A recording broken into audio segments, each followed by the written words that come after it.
Morgan Rielly suspended for 5 games for his cross-check on Ridley Greig. Let's talk about it. Let's go over all of it. I'm going to include the video, the reasoning from Department of Player Safety. I mean, there's just so many different sides to it. But you know what? All the people that got the Leaf hate goggles on, just let's be reasonable for a hot second and just maybe realize, okay, how would I look at this if it wasn't the blue and white, the Toronto Maple Leafs, and Leaf fans? Maybe just remove the Leaf fan goggles for a second and think, if this wasn't the Toronto Maple Leafs, how would I feel about it? I made my non-biased take as much as I could on my first video. Let's go over the video itself, my reaction to it, and then go from there. So as I said, Morgan Rielly suspended 5 games. Here's the NHL's reasoning. Saturday night in Ottawa, Maple Leafs defenseman Morgan Rielly was assessed a major penalty and a game misconduct for forcefully cross-checking Senators forward Ridley Greig in the head well after the end of the play. As the video shows, with seconds left in the game and the Senators ahead, Greig is sprung on a breakaway with the Maple Leafs having pulled their goaltender, with Rielly following on the back check. Greig approaches the goal and takes a slap shot from close range into the empty net, then turns up ice to celebrate the goal. I was going to say, notice how Ridley Greig looked back twice. Yeah, sure, to see if there was a guy close to him, but just the extra look, the extra awareness on the slap shot just to make the point. Anyways, yeah, let's keep going. As he does so, Rielly skates towards Greig with purpose and for some distance, raises his stick high with both hands and intentionally strikes Greig in the head with substantial force. And I'll still say, brutal result from Rielly. You never should have cross-checked him. Even though people would have cried regardless, I wish Morgan just grabbed him and started saucing him in the face. I mean, that's what Sens fans wanted. I mean, that's what Sens fans have told me that they preferred. That Morgan's soft because he did that. All right, well, yeah, I wish we could really rewind time and see the crying still exist if Morgan grabbed Ridley Greig and just started feeding him in the face. It'd be the same reaction, folks, but that's what Sens fans prefer. So let's keep watching. This is cross-checking. It is important to note that there are a number of factors that separate this play from other cross-checking violations, elevating the incident to merit this level of supplemental discipline. This is not the case of two players mutually jousting where both players could reasonably expect escalating contact, or for both players' sticks to come up high. This is also not an inadvertent or accidental use of the stick while leveraging for body position or for other hockey purposes. This play occurs well after the goal has been scored, late in the game with the score out of reach, and for the sole purpose of retribution. And while we acknowledge Rielly's argument that his stick does make some contact with Greig's body before striking Greig in the head, this is not a case in which a stick that is raised to an excusable level is significantly... I will say again, look at Ridley Greig's arm. This is not an unsuspecting player. He sees Morgan right there. He sees Morgan way before he comes in. And contact right there at the arm. Shoulder. I'm not excusing what Rielly did at all. At all. But there's certain perspectives here that bug me to the point where, yes, David Perron got 6 games and people are trying to make a comparison on that. David Perron went after Zub, who did nothing wrong, was unsuspecting, and directly into the face with clear contact. Right? And we'll bring up some examples here. I mean, some of the things I think of in my head, Jacob Trouba using his stick as a sword, Ben Sherrod and Joel Edmondson cross-checking Wayne Simmons in the face, both of them, to the point where Sherrod's stick breaks. I mean, there's just so many I could think of off the top of my head that got a fine. Blake Lizotte got like a game a year ago for the exact same thing, if not worse. I mean, there's just so many examples where they're saying that to this level. I mean, the in-person hearing was going to drive me nuts.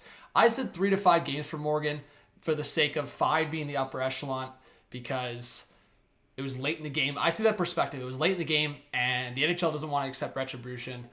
But at the same time, anyone saying what Greig did, there's just so many, like I said, there's so many perspectives to this. I said 3 to 5 games for Morgan. That's why I'm not absolutely flipping out here. If I saw 6+ games, you guys would be seeing a different side of me right now. I think I would have seen black and I would have gone crazy. Like I would have been very dark, much darker on this video. 5 games rides the line, and I'm gonna imagine they appeal this and try to get it down to 3 or 4 games. I'm not sure if it will work in time. Let's watch the rest of the video and I'll talk about it. is significantly deflected up and into the head and neck area. As I said, Ridley Greig's arm and momentum deflected Rielly's a little bit higher. If you guys want to disagree with that, I mean, the NHL themselves giving Rielly a 5-game suspension is acknowledging that. So that maybe took it down from, they were going to give Rielly more of an suspension here.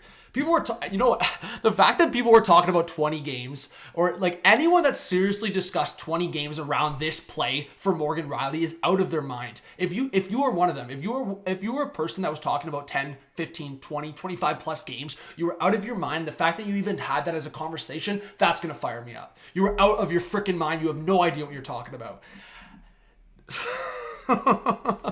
It's crazy, man. The Leaf tax. Keep talking. Rielly pursues Greig for some time and has sufficient opportunity to choose to engage him in a different manner or ensure that this cross... I completely agree. I wish Morgan went after him, dropped the gloves here. People still would have been crying, but that's what I wish Morgan did.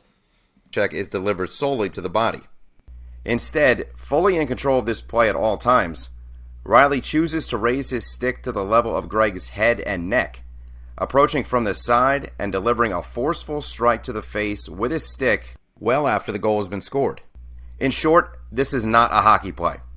This is an intentional, forceful strike to an opponent's head, using the stick as a weapon to exact retribution on an opponent well after a goal has been scored.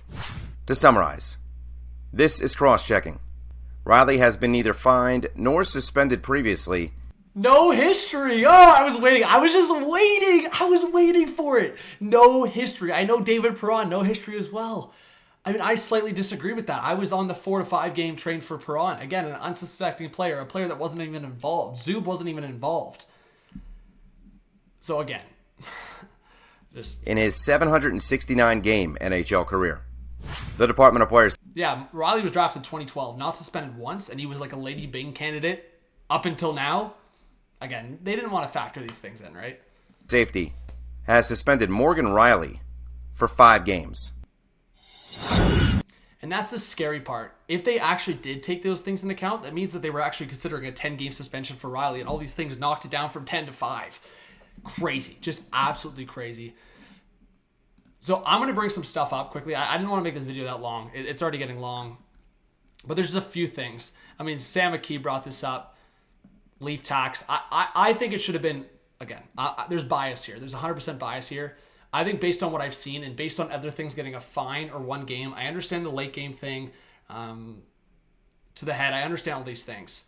But I even remember Zdeno Chara's cross-check to Gallagher straight up. Like all these things I consider, it should have been a 3-game suspension. I think there was no need for an in-person review. It should have been 3 to 4 games. I mean, take off the goggles, folks. Anyone talking about 10-plus games is out of their freaking mind. I honestly can't believe how people can take that seriously. And this comes from Biz. Again, there's biases here. I think 3 games would have been enough for Rielly, but can't really argue with 5. My prediction is the Leafs will go 4-1 in his absence, and it'll spark the team and then go on and win these. I don't know if I'll go that far, but I'll say this. The Leafs play teams, like they play St. Louis a couple times that they've been on a heater. They play Arizona. I just think when Rielly comes back from suspension, they have 2 games against Vegas. They have a game against Colorado. I'm sure that played a part potentially. That all the games the Leafs have without Rielly here are winnable. But again, now as I'm recording this video, they're without Tavares and Marner tonight against the Blues. So that's really harsh. So give me your thoughts, guys. I mean, I could go through a few examples here, but just go on Twitter. I mean, yeah, I want to bring this up just quickly here. And this was relevant. So I think there's a few examples out there. I mean, Alan Walsh, not too pleased. I think there's a few examples out there that should have knocked this down to max 3 games. And I know what, people will disagree with me, but just look at some of these examples, right? Again, this is Leaf-centric examples, but this just got a fine, right? And I solely